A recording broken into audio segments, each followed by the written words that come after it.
Hello students, आपका अपनी educational channel Educare GS पर स्वागत है। और आज हम करेंगे top most important GK GS questions. तो सेशन को स्टार्ट करते हैं। Let's start. क्वेश्चन नंबर 85, खिलाफत आंदोलन किसको अपमानित करने के खिलाफ विरोध प्रदर्शन के लिए प्रारंभ किया गया था?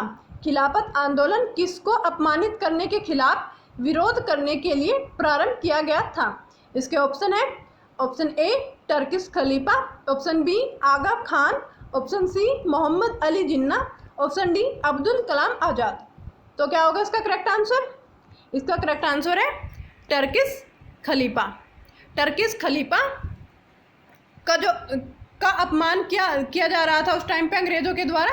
उसके खिलाफ विरोध प्रदर्शन करने के लिए खिलाफत आंदोलन की शुरुआत की गई थी 1919 में। और ये किसने की थी? शौकत अली और मोहम्मद अली। इन्हें अली बंधु के नाम से भी जाना जाता है।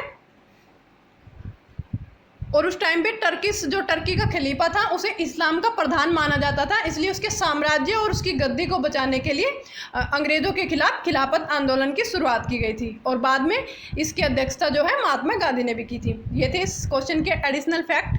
और ये जो जितने भी एडिशनल फैक्ट मैंने बताए हैं, ये सभी जो है एग्जाम की दृष्टि से काफ़ी इंपॉर्टेंट हैं। इनका ये सभी एक नए क्वेश्चन बनते हैं। चलते अपने नेक्स्ट क्वेश्चन पर। भारत में कैबिनेट मिशन किस लिए भेजा गया था? भारत में कैबिनेट मिशन किस लिए भेजा गया था? इसके ऑप्शन है, एक राष्ट्रीय सरकार स्थापित करने के लिए, ऑप्शन बी शक्ति के अंतरण के लिए, एक संवैधानिक व्यवस्था निश्चित करने के लिए, ऑप्शन सी पाकिस्तान के लिए जिन्ना की मांग को स्वीकार करने के लिए, ऑप्शन डी भारत को आज़ादी देने से इनकार करने के लिए। तो क्या होगा इसका करेक्ट आंसर? इसका करेक्ट आंसर है शक्ति के अंतरण के लिए, एक संवैधानिक व्यवस्था निश्चित करने के लिए। मतलब ये है, इसमें जो है ब्रिटिश जो गवर्नमेंट थी उस टाइम पे, ब्रिटिश जो प्रधानमंत्री थे एटली, उस टाइम पे एटली प्रधानमंत्री थे। ये भी काफ़ी बार पूछा जाता है। एटली ने 1946 में 1946 में इस कैबिनेट मिशन को भेजा था। और इसमें 3 सदस्य थे। एक थे पैथिक लॉरेंस, एक थे स्टैनफोर्ड क्रिप्स और एक थे एवी अलेक्जेंडर। ये 3 त्रिसदस्यीय मिशन कैबिनेट मिशन था। और इसमें संविधान सभा के गठन के लिए इसे भेजा गया था और शक्तियों का अंतरण करने के लिए, यानी स्थानांतरण करने के लिए। चलते हैं अपने नेक्स्ट क्वेश्चन पर। सौर कोशिकाएं किसके सिद्धांत पर काम करती है? सौर कोशिकाएं किसके सिद्धांत पर काम करती है? इसका ऑप्शन ए है प्रकाश वोल्टीय प्रभाव। इसके ऑप्शन कट गए हैं यहाँ पर। दूसरा आप मानिए कि चुंबकीय प्रभाव।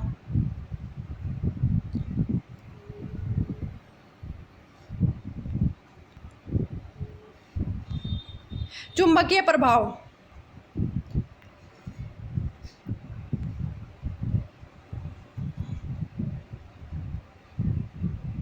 चुंबकीय प्रभाव। तीसरा मानिए आप चालकीय प्रभाव।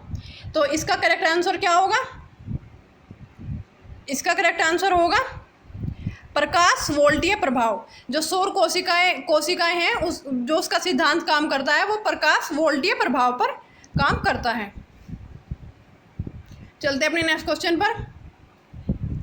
एक तार के प्रतिरोध के बारे में गलत कथन कौन सा है? एक तार के प्रतिरोध के बारे में गलत कथन कौन सा है? इसके ऑप्शन है, यह तार की सामग्री पर निर्भर करता है, ऑप्शन बी यह तार की लंबाई के सीधे अनुपात में होता है, ऑप्शन सी यह तार की अनुप्रस्थ काट के क्षेत्र के सीधे अनुपात में होता है, ऑप्शन डी ताप में वृद्धि के साथ धातु तार का प्रतिरोध है। तो क्या होगा इसका करेक्ट आंसर? इसका करेक्ट आंसर है यह तार की अनुप्रस्थ काट के क्षेत्र के सीधे अनुपात में होता है। जो एक तार का जो प्रतिरोध है उसके विषय में जो गलत कथन है यह है कि यह तार की अनुप्रस्थ काट के क्षेत्र के सीधे अनुपात में नहीं होता, इसलिए यहाँ पे ये कथन जो है गलत है। चलते हैं अपने नेक्स्ट क्वेश्चन पर।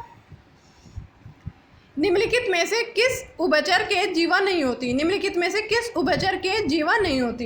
तो इसके ऑप्शन है spinodon, option B salamander, option C ichthyophis, option D necturus. तो क्या होगा इसका करेक्ट आंसर?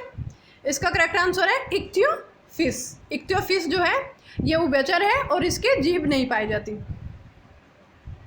तो चलते हैं अपने नेक्स्ट क्वेश्चन पर। ह्यूमस किसका एक प्रकार है? क्वेश्चन नंबर 90 है हमारा, ह्यूमस किसका एक प्रकार है? तो इसके ऑप्शन है चट्टानों पर दिखने वाली फॉसिल का, ऑप्शन बी मृदा में क्षयमान जैव का, और ऑप्शन सी मृदा में प्रयुक्त उर्वरक, ऑप्शन डी पादपों में पाई जाने वाली विशेष वृद्धि। तो ये ह्यूमस जो होता है वो जैविक पदार्थों के सड़ने गलने से और उसे मिट्टी में मिल जाने से निर्मित होता है। तो यहाँ पर जो है मृदा में क्षयमान जो जैव, यानी जो मृदा में जो जैव पदार्थ है वो सड़ गल जाते हैं, उसी से ह्यूमस बनता है, इसलिए यहाँ पर ये ऑप्शन करेक्ट होगा। समुद्र में पादप कितनी गहराई तक प्रतिबंधित होते हैं? समुद्र में पादप कितनी गहराई तक प्रतिबंधित होते हैं? तो इसके ऑप्शन है, option A 20 m, option B 200 m, option C 1000 m, option D 2000 m। तो समुद्र में पादप कितनी गहराई तक प्रतिबंधित होते हैं?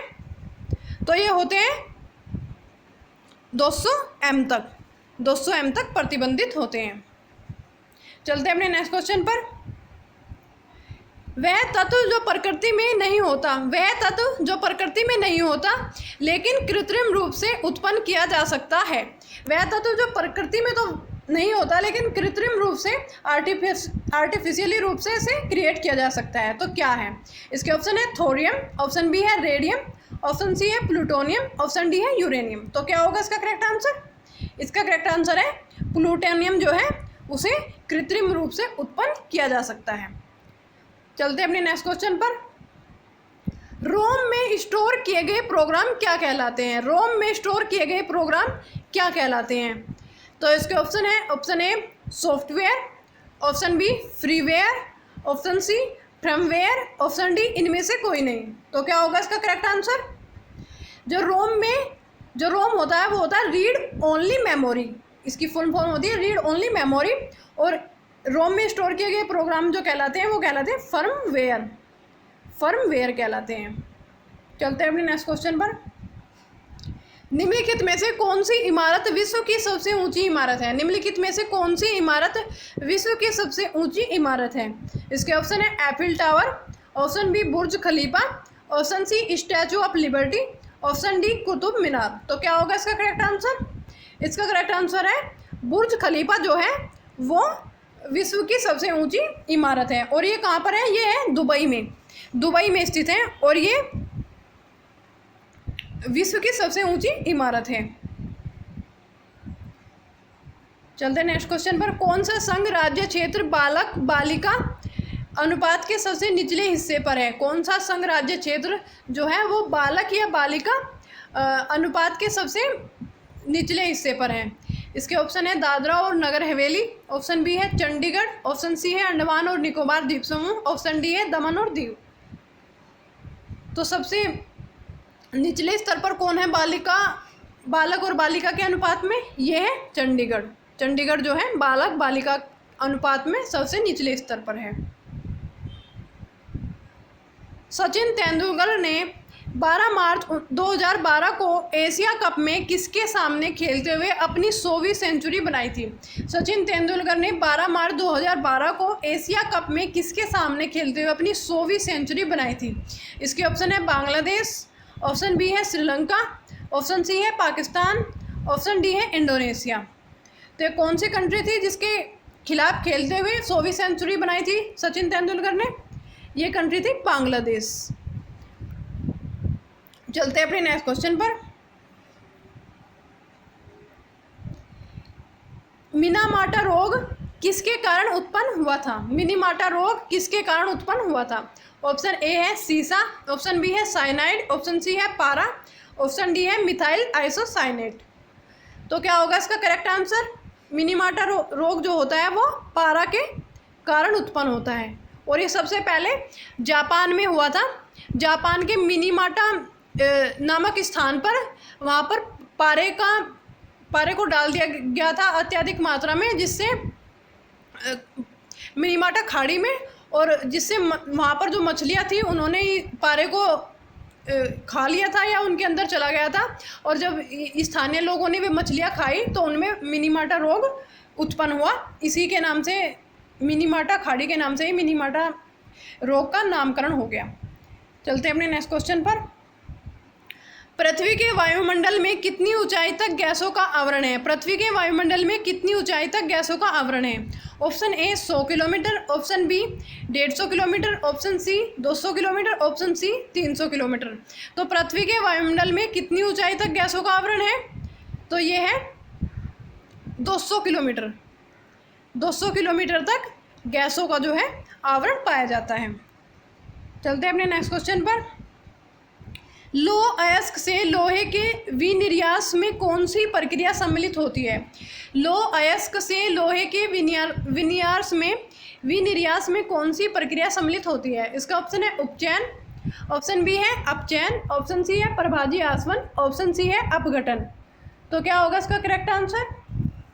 इसका करेक्ट आंसर है अपचयन।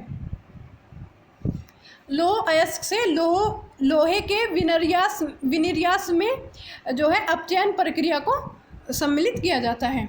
और ये थे हमारे टॉप मोस्ट इम्पोर्टेंट